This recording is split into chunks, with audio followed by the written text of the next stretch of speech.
दीपाली, काय उत्साह त्या ठिकाणी गुढीपाडव्याच्या निमित्तानं आपल्याला पाहायला मिळतोय? स्वाती, या ठिकाणी जी शोभायात्रा आहे त्याला आता सुरुवात झालेली आहे।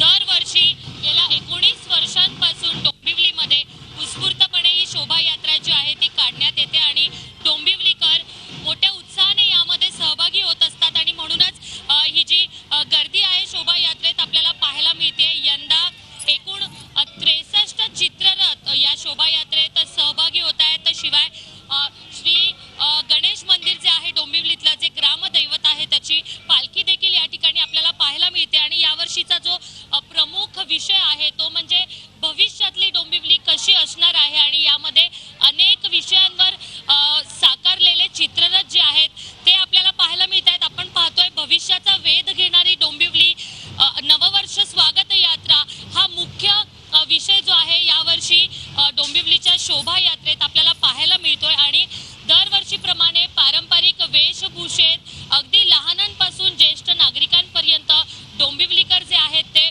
सहभागी होत असतात यामध्ये आणि हेच विशेष आकर्षण जे आहे ते शोभायात्रेचं या ठिकाणी पाहायला मिळतं। या ठिकाणी काही आपल्या सोबत आहेत, त्यांना विचारूया काय नेमका विषय आहे तुमच्या यात्रेत? कॅशलेस म्हणजे आपण सगळ्यांनी रोकड व्यवहार थांबवून आपण स्मार्ट कार्ड, आपलं डेबिट कार्ड यांचा वापर आपण केला पाहिजे। तर आपण बघतोय की या ठिकाणी कॅशलेस व्हा असं आवाहन करत हा जो चित्ररथ आहे डोंबिवलीकर आहेत यात सहभागी झालेले आहेत। यावर्षी नोटबंदीनंतर सगळ्यात मोठं जे आवाहन करण्यात आलं ते म्हणजे कॅशलेस डिजिटल होण्याचं, डिजिटल इंडियाचं आणि भविष्याचा वेध घेणाऱ्या या डोंबिवलीच्या विषयामध्ये यंदा कॅशलेस हा सुद्धा एक चित्ररथ जो आहे तो आपल्याला पाहायला मिळतोय।